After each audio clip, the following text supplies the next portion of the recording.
নিভানের গাড়িতে কে চেপে গেছে? চিনি আর মিঠি। চিনি মিঠি, নিভান তোমাদেরকে একটু ঘুরিয়ে আনবে। নিভান, একটু এদিকে গাড়িটা চালাও তো। চিনি মিঠিকে একটু নিয়ে যাও তো এদিক সেদিক।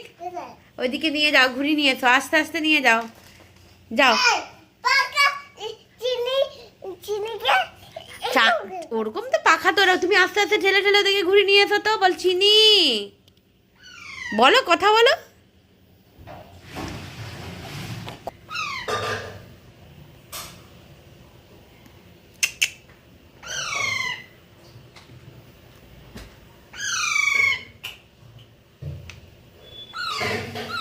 এত সুন্দর দৃশ্য দেখার মতো। নিভানের গাড়িতে চেপে ঘুরছে। হ্যাঁ নিভা।